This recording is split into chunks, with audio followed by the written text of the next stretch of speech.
Wife's passion for the adventure was a phase, mine wasn't. How do I adapt to this? We met 9 years ago while traveling, and our early relationship revolved quite a bit around our passions: travel, rock climbing, long-distance hiking, generally outdoorsy/active stuff. When we'd talk about the future and the life we envisioned, it always incorporated these, or similar, things. Years have passed, we had good and bad times but made it through, and I'm happy we did. We moved countries, health got worse and then better, I started a business, we moved from poverty to a comfortable life and bought a country house in a mountain valley, by a beautiful river. With time, my wife slowly stopped participating in the stuff we used to do together. A sudden fear of height took climbing off the table. Hikes became too much for her, it's too cold out for a backcountry skiing expedition, and travel doesn't sound appealing because it's so beautiful back home, and I don't want to miss the changing seasons. It really is beautiful back home, and she seems so happy just reading on our porch overlooking the mountains or relaxing by the river. She also matured out of stuff like going to concerts and nights out, and would rather host a dinner for our friends.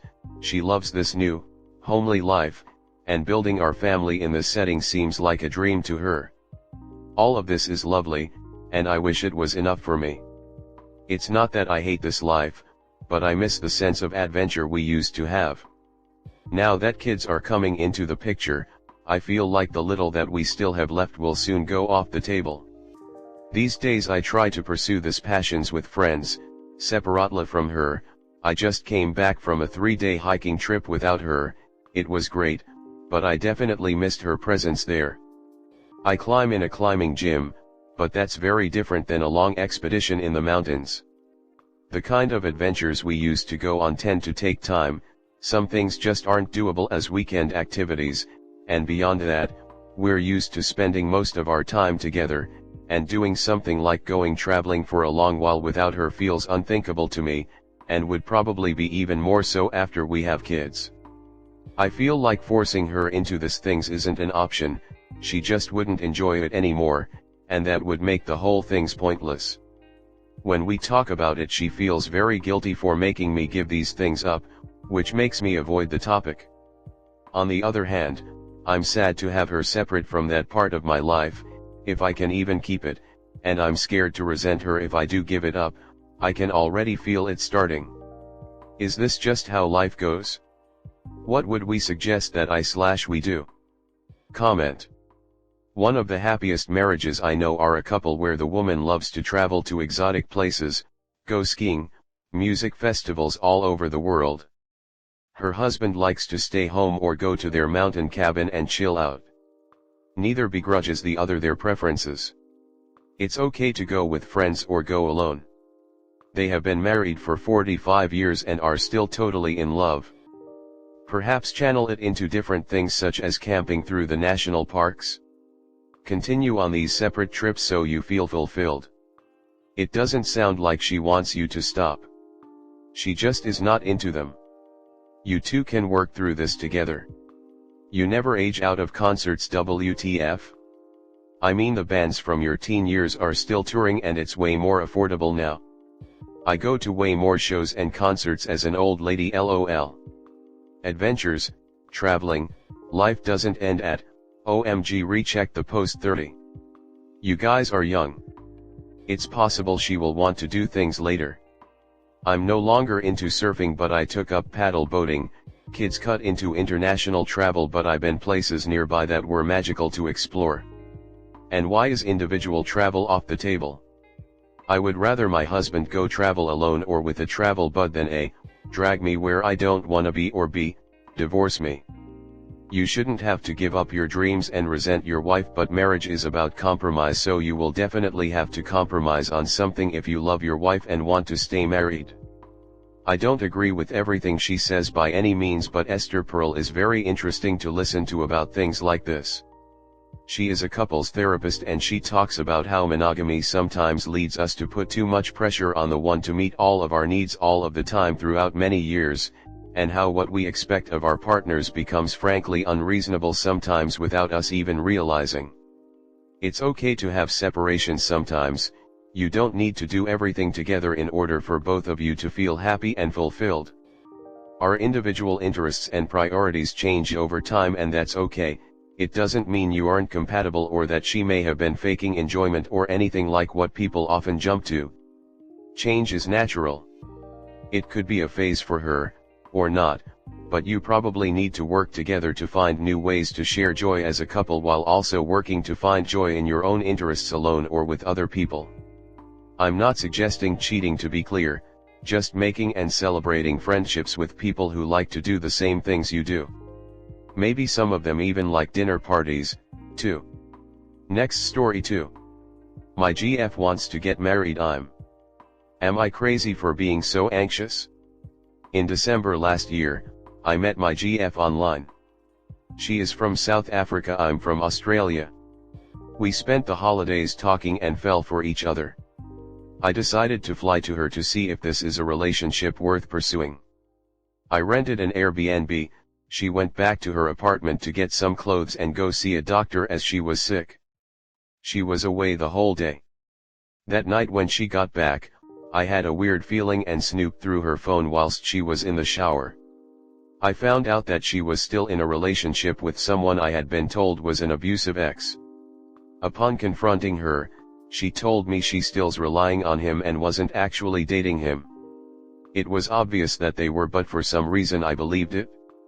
She got extremely upset with me invading her privacy, and I left it alone. For the second half of the trip I stayed at her apartment to save money. Whilst she was at uni, I saw her student ID, which had an entirely different name and degree printed on it. I confronted her on it, and she said that she told me false details as she didn't trust a man she had met on the internet with her name and personal details. She also has had issues with a stalker in the past. I got that and didn't want to push that more. I was upset she lied, but I get being a stranger from the internet, it makes sense. Furthermore, I also came to find out that her parents were alive and that she was of different ethnic background. She had told me she was an orphan but actually just estranged from her parents.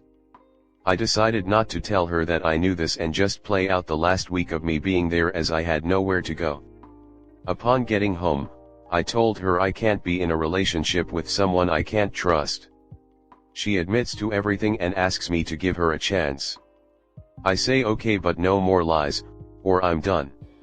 She also tells me that she went out when I had flown home and had a big breakdown and got drunk and went partying. I decided to forgive it all and fly back to see her 2 months later. Upon getting back here, she states that she actually slept with someone that night I left. I was in shock and was frustrated that she waited until I flew back to tell me. She also told me she didn't want me to tell my therapist that she slept with someone as she would rather not be the villain.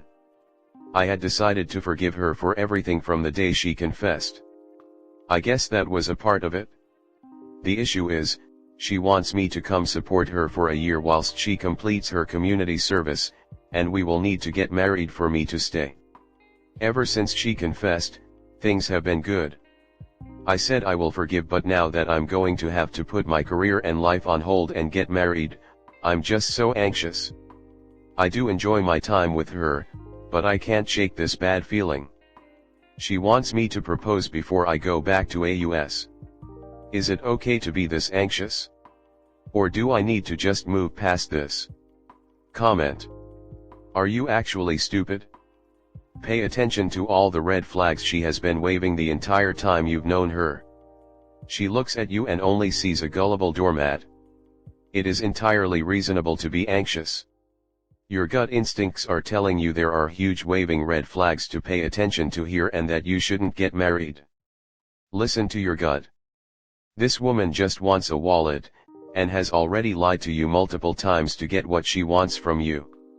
So I am going to give the benefit of the doubt that maybe you are not super experienced in relationships, or are someone that wants to believe the good in people, sometimes to your own detriment. Or some other reason that you are not seeing this situation for what it is. First, she already has one sugar daddy that pays for all her things and is looking for you to either replace him, or be another one. She wants you to put your career and life on hold to pay for her to do her thing. Second, she lies, admits it. Lies again. Admits it, lies again. Admits it? Oh yeah, and she cheated on you. To me this kind of feels like her trying to figure out how much you will put up with. Like, if she knows that she can lie to you all she wants, but just has to tell you about some of them and you are okay with it? She is going to do so. Please see her for what she is. She does not love you. She might not even like you. She is a manipulative liar and you would be doing yourself a huge disservice by staying in contact with her. The fact that things are good since she confessed is just part of the game she is playing. Making you believe that she is committed to you and that you are both starting on a clean slate. It is not a coincidence that she is doing thing while asking for you to support her. Cut all contact with her, do not even tell her you are doing so. This will give her an opening to manipulate you, which she has done a great job of doing so far. Seems to me that you're anxious because she's proven you can't trust her, shouldn't be with her and definitely shouldn't marry her.